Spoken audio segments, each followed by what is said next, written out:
class. Hopefully you will be fine. I'm also fine. Today we'll discuss about the recurrence testing. So what is recurrence testing?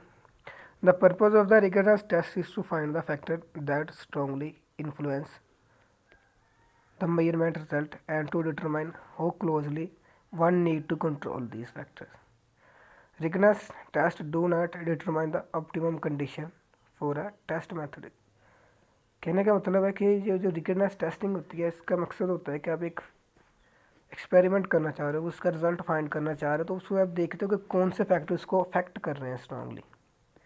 तो उस base पे आप उनका fact देखते हो कि ये कितना इफेक्ट है, इसको कैसे मिनिमाइज़ किया जा सके और एक मेथड को कैसे ऑप्टिमाइज़ किया जा सके। तो ये सारा काम रिकग्नाइज टेस्टिंग में होता है। So prior to the running a full inter-laboratory study that may be costly and time consuming, recurrence testing is often used to pinpoint the variable that are associated with the performance of the standard test method and that impact the variability of the precision. इनके एक inter-laboratory procedure यानी कि process run करने से पहले आप एक recognise test करते हो ताकि आप फाइंड कर सकें कि डिफरेंट वेरिएबल, इसके वेरिएबल कौन कौन से हैं, इसका उसकी परफॉर्मेंस पे कितना असर पड़ता है और इसकी प्रिसीजन कितनी है.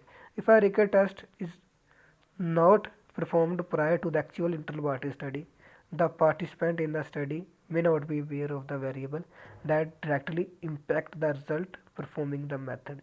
यानी कि अगर आप एक रिकग्नाइज टेस्ट अप्लाई नहीं करते तो जो पार्टिसिपेंट है, जो एनालिस्ट है, वो उस वेरिएबल के बारे में नहीं जान सकेगा जो कि इम्पैक्ट करेंगे रिजल्ट को और प्रिसीजन लेवल थोड़ा लो हो जाएगा. तो प्रिसीजन लेवल को अप करने के लिए जो रिकग्नाइज टेस्टिंग अप्लाई की जाती है.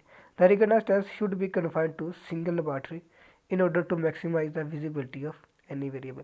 यानी कि एक ही लेबॉरेटरी में रिकग्नाइज टेस्टिंग होनी चाहिए. यानी कि डिफरेंट लेबॉरेटरी में तो डिफरेंट रिजल्ट आएंगे उसके, लेकिन लेबॉरेटरी एक टेस्ट में नहीं होनी चाहिए ताकि वेरिएबिलिटी को मिनिमाइज किया जा सके. Example of the variable to consider includes the sampling, conditioning, pressure, temperature and relative humidity. यानी कि इन चीज़ों को आप वेरी करके एक्सपेरिमेंट कर सकते हो. यानी कि कभी आप सैंपल की क्वांटिटी को बदल सकते हो, कंडीशंस को बदल सकते हो, उसमें टेम्परेचर बदल सकते हो, प्रेशर को आप वेरी कर सकते हो, उसमें वेरियस प्रेशर रेंजेस पे आप उसके रिजल्ट फाइंड कर सकते हो, उसकी ह्यूमिडिटी को बदल जो है कंडीशनिंग की उसको बदल सकते हो. यानी कि डिफरेंट कंडीशन को बदल के आप उसका रिजल्ट फाइंड करते हो.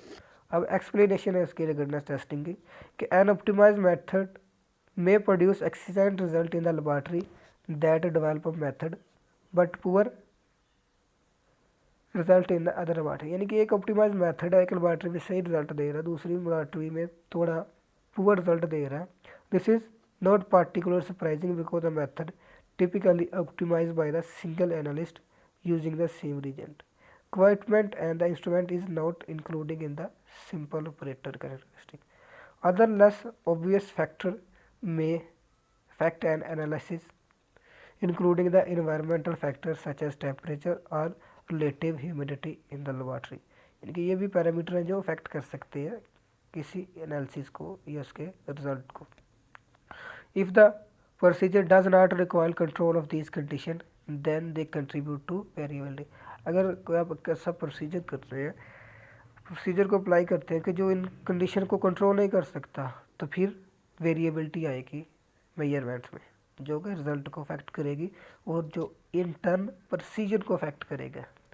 Finally the analyst who optimise the method usually take particular care to perform analysis in the exactly the same way during every trial which may minimize run to run variability. यानी कि वो different trial करेगा, उसमें जो variability होगी उसको minimise करने की कोशिश करेगा. An important step in developing a standard method is to determine which factor have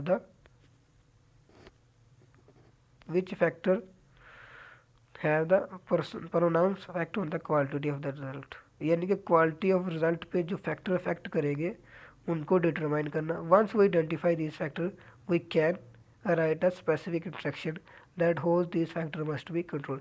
यानी कि आप एक एक्सपेरिमेंट करने से पहले एक प्रायर एक्सपेरिमेंट करते हो, उसमें आप वेरिएबल को फाइंड करते हो, उसको वेरिएबल को फिर आप डिफाइन करते हो कि इसका कितना इम्पैक्ट है किसी एक्सपेरिमेंट पे, फिर उस बेस पे आप एक्सपेरिमेंट करते हो. तो वो वेरिएबिलिटी को मिनिमाइज करता है। A procedure that can carefully followed produce the result of high quality in different laboratories consider to be rugged. The method by which the critical factor are discussed is called rugged testing. यानी कि उन factor को जिनको identify किया जाता है फिर उसको एक्सप्लेन किया जाता है, जिस टेस्टिंग में उसको हम कहते हैं ruggedness testing. The ruggedness testing performed by laboratory that develop the standard method. तो उसी लेबोरेटरी जिसमें स्टैंडर्ड मेथड डेवलप किए जाते हैं उसी में ये रिगर्डनेस टेस्टिंग अप्लाई की जाती है। After identifying the potential factor their effect on the response are evaluated by performing the analysis at 2 level for each factor। यानी कि बार बार एनालिसिस किए जाते हैं, फिर उन फैक्टर को मिनिमाइज़ किया जाता है या उनके इफेक्ट को डिफाइन कर दिया जाता है किसी एक्सपेरिमेंट से पहले, ताकि जो वेरिएबिलिटी है उसको कम से कम रखा जाए। Significance of the ruggedness testing, इसकी सिग्निफिकेंस क्या है?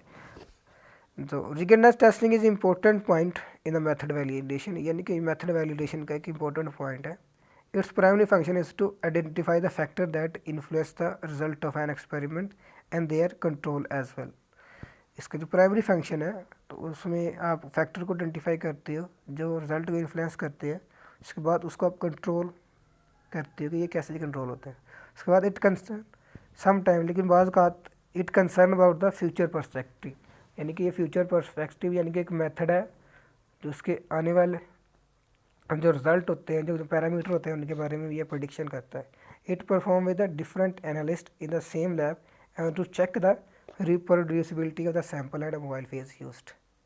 It is usually used to check the reproducibility and change occur in the sample after the usage of it।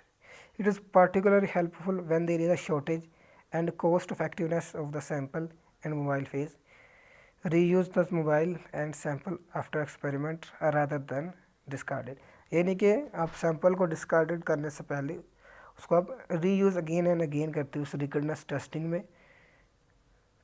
तो उसको रीयूज़ करने के बाद आप एक्सपेरिमेंट करते हो, यानी कि मोस्टली हमारे पास ऐसे होता है कि हम जो एक्सपेरिमेंट करते हैं उसके जो मोबाइल फेज या सैम्पल जो बच ज़्यादा उसको डिस्कार्डेड करते हैं। अगर वो शॉर्टेज इन क्वांटिटी हो या एक्सपेंसिव हो तो तब हम उस पर ये रिकर्डनेस टेस्टिंग अप्लाई करके उसकी रिप्रोड्यूसिबिलिटी